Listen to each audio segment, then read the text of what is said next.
Breaking news now, the Department of Justice responding to President Trump's decision to declassify documents and texts related to the Mueller witch hunt, saying, quote, when the president issues such an order, it triggers a declassification review process that is conducted by various agencies within the intelligence community in conjunction with the White House counsel to seek to ensure the safety of America's national security interests. The Department and the Federal Bureau of Investigation are already working with the Director of National Intelligence to comply with the president's order. What does that sound like to you? Well, me too. Let's find out what Chris Farrell says. Joining us now, the Director of Investigations for Judicial Watch. Chris, great to have you here. Your reaction to the statement from the Department of Justice, a missive, it seemed to me, from the heart of the deep state. Yeah, I mean, it's a very sort of perfunctory bureaucratic response. But look, for more than a year, we've been suing to get these very same records. They've all been processed under the Freedom of Information Act. They've been processed under federal court order. So this notion that they have to go back and start all over or look at it again or review it, it's another false and misleading statement by the Justice Department and the FBI. They already have all the documents compiled. They've already been reviewed because of our litigation. They simply need to release them. They're going to slow walk it. They're going to foot drag because it's not in their interests to reveal the incredible level of corruption in both the DOJ and the FBI. Robert Mueller is sitting on top of right now. Yeah. Over 2 years of investigation by both the FBI and his special counsel, some 17 angry Democrats, as the president refers to his staff. Yep. They've been going, they have no evidence of collusion. They're beyond their charter in everything they've done. They have prosecuted, but they have prosecuted nothing under the rubric of the scope memo, whether you're referring to the one in August or the one in May. It is a preposterous, just to me, nauseating effort to thwart both justice and the values of this country. Correct. And also, remember, Rosenstein signed one of those warrant renewals contemporaneous with the appointment of the special counsel. So this is a wonderful opportunity, once all that information is released, for the president to say, Mr. Rosenstein, you no longer enjoy my trust and confidence. You're dismissed.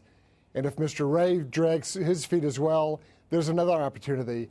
Rosenstein needs to go. This is the perfect opportunity, given the context and given the amount of information that's going to be revealed, that he is actively suppressing this criminal conspiracy.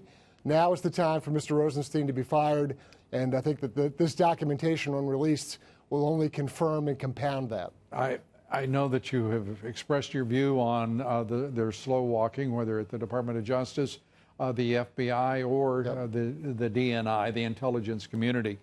So I'm asking you more of a political question now, and that is to assess whether that slow walking will mean that we see documents in a week, whether we see them in a month, or will we, God forbid, see them after the election sometime, because that looks like what this is a preface to, this statement from the Department of Justice. Right. Well, the deep state political operatives will drag their feet to kick it past the election. But I would urge and compel the leadership in those organizations, those agencies, as well as President Trump, that time is of the essence. They've already processed all these records.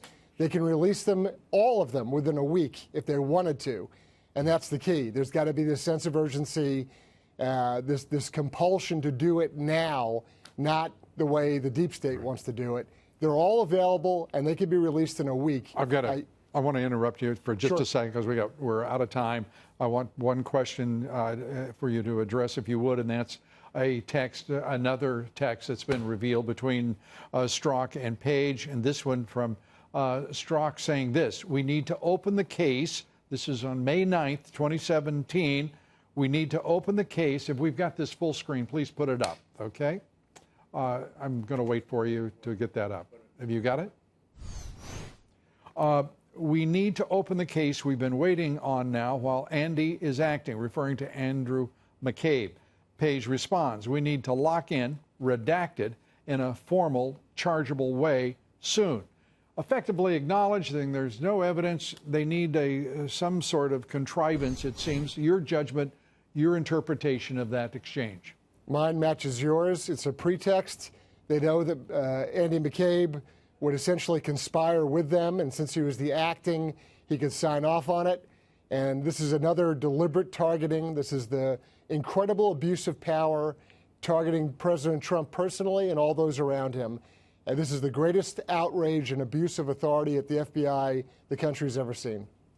Chris Farrell, Judicial Watch. Thanks for being with us, Chris. Thank you. Thanks, Luke.